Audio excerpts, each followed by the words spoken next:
আমি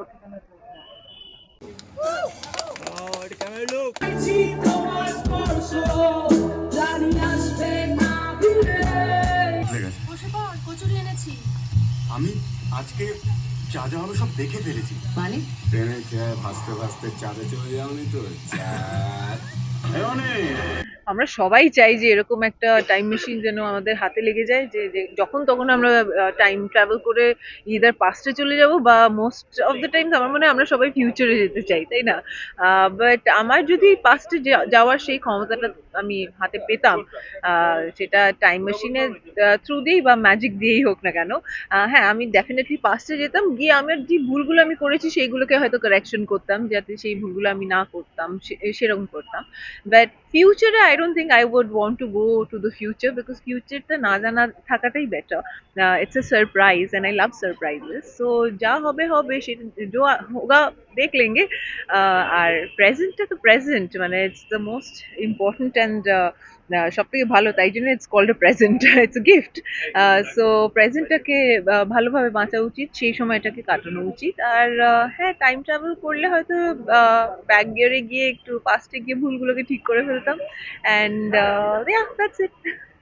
নতুন ডিরেক্টর, নতুন প্রডিউসার, নতুন হিরো, টিমটা পুরোপুরি প্র্যাকটিক্যালি নতুনই বলা যেতে পারে। কয়েকজন ছিল যারা আগে, যাদের সাথে আমি কাজ করেছি, যারা আমার সিনিয়র্স বা মানে আমার কলিগস।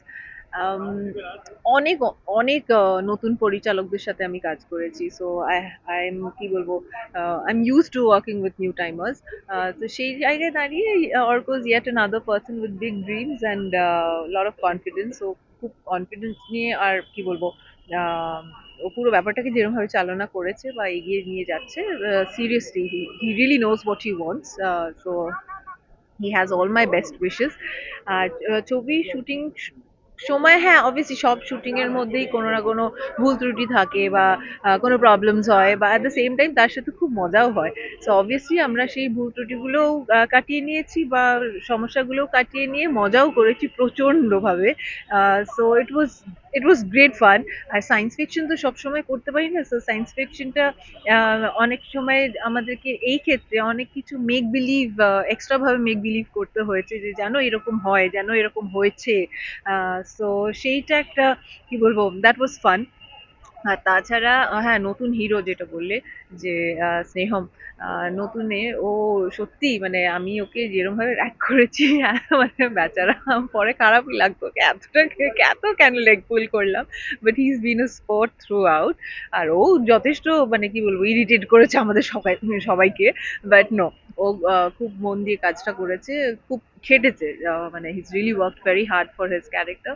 আর যখন নতুন প্রজন্মকে, নতুন অ্যাক্টার্স, নতুন ট্যালেন্টকে দেখি যে তারা সত্যি খাটছে and they working hard, and এরকম না যে এলাম একটা সিনেমায় হিরো হয়ে গেলাম, হিরোইন হয়ে গেলাম, ওরম না, মানে they really working for it.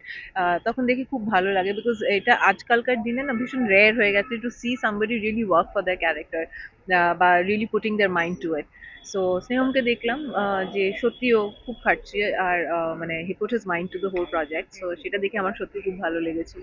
And other then that, হ্যাঁ যা হয়, শান্তিদা, অনিন্দ্যদার সাথে তো বহু কাজ করেছি। সো আমরা আবার সেটে যখন ইউনাইট করতাম, মানে আমরা কি বলবো, আড্ডা মারতে মারতে মারতে মারতে কখন শুটিং হয়ে যেত, কখন তার মধ্যেই হা হা হা হা করে হাসছি, আবার কেউ একটা রেগে গেল আবার হাসছি।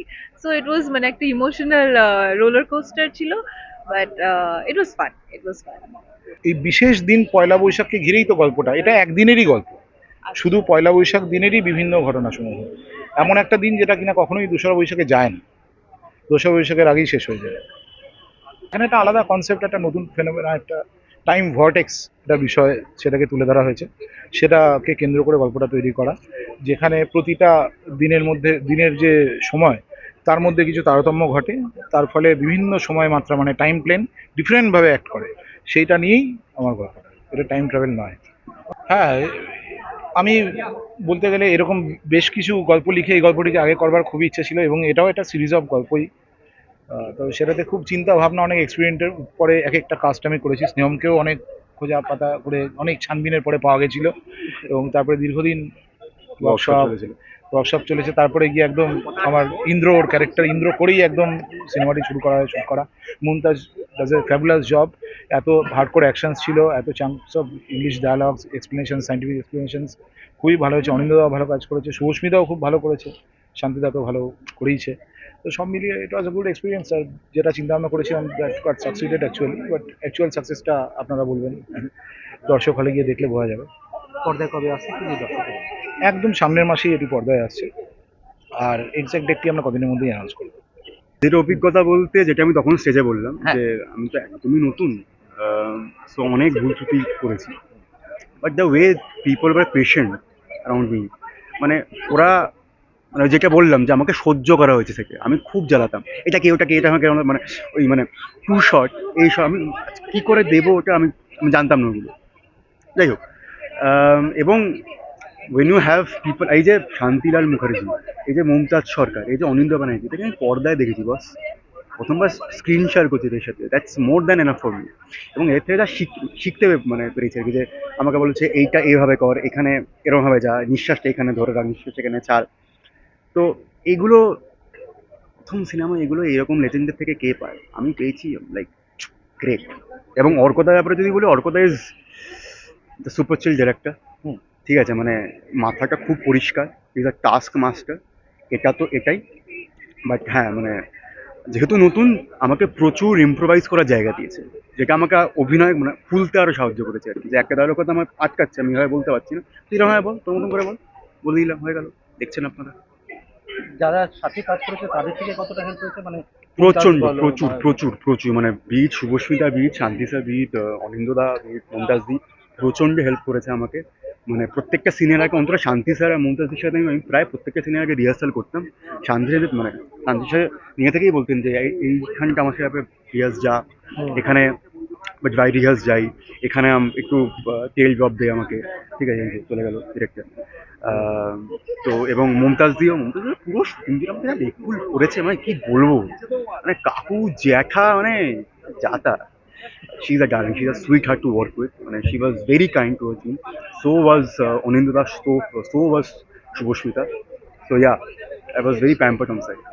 সাধারণত নিজেকে সেই মানে অ্যাকর্ডিংলি নিজেকে সেভ করবা, যদি কোয়েশ্চেনটা ডেঞ্জার হয় আর কি, তবে নিশ্চয়ই মানুষ চেষ্টা করবে সেই ডেঞ্জার বা সেই বিপদ থেকে মানুষ কেমন করে মুক্তি পাবে সেটাই চেষ্টা করবে, নিজেকে সেই বিপদের বাইরে রাখার চেষ্টা করবে।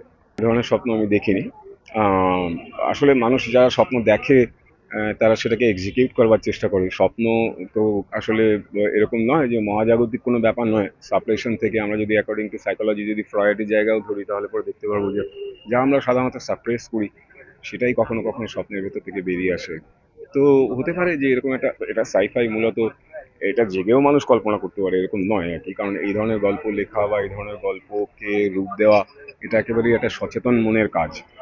যেটা হলিউডে হয়, যে এক সময় আমরা তো আজ থেকে 50 বছর আগেও সুপারম্যান, মানুষ আকাশে উঠছে, উঠতে উঠতে গিয়ে, বা ব্যাটম্যান, মানুষ আকাশে উঠছে এবং আরেকটা মানুষকে বাঁচাচ্ছে, সেভ করছে, বিপদ থেকে মানুষকে, মানব জাতিকে রক্ষা করছে। এই ধরনের জিনিসটা আজ থেকে 50 বছর আগে কল্পনা করা যেত না, সে হলিউড কল্পনা করেছে। মানে হতেই পারে যে এভলিউশনের ফলে মানুষ এরকম আকাশে উঠতে পারবে। আমরা তো এই চেহারায় ছিলাম না, আজ থেকে 1 লক্ষ বছর আগে আমরা অন্যরকম চেহারায় ছিলাম। তো বিবর্তনের ফলে আজকে এই চেহারায় এসেছি। তো হতেই পারে যে আরও 500 বছর বাদে বা 1000 বছর বাদে মানুষের বিবর্তন ঘটবে, বায়োলজিক্যাল এভলিউশন ঘটবে এবং মানুষ হয়তো আকাশে উঠবে। তেমনিভাবে এটা ঠিক ওরকম না হলেও একটা মানুষ কল্পনা করে যে একটা কিছু ঘটতে চলেছে এবং সেটা ঘটে। সো তাহলে পরে এরকম যদি সত্যি সত্যি মানুষ আগে থেকে বুঝতে পারে, যদি এর পেছনে সায়েন্টিফিক এক্সপ্লেনেশন লাগবে ঠিকই, নাহলে মানুষ কেন বিশ্বাস করবে? তো এই সায়েন্স আজকে না হলেও নিশ্চয়ই আগামী দিনে আবিষ্কার হবে এবং সেই অনুযায়ী মানুষ নিজেকে প্রোটেক্ট করবে। নতুন ডিরেক্টররা এখন নতুন ছেলেমেয়েদের সাথে আমি প্রচুর কাজ করেছি। অর্ক তার বাইরে নয়, অর্ক খুব ভালো কাজ করেছে, নিজে যথাসাধ্য পরিশ্রম করেছে এবং একটা সুন্দর টিম ছিল, সেই টোটাল টিমটা খুব এফার্ট দিয়েছে, ওকে সাপোর্ট করেছে। ফলে তার রিফ্লেকশন ছবিতে দেখা যাবে। সত্যি সত্যি ভালো লেগেছে এই কারণে যে অনেক বেশি লিবারাল ছিল, আর্টিস্টদের অনেক বেশি সুযোগ দিয়েছিল। ফলে আমরা আমাদের মতন করে একটা চরিত্রকে ধরার চেষ্টা করেছি, সেটাকে এক্সিকিউট করার চেষ্টা করেছি।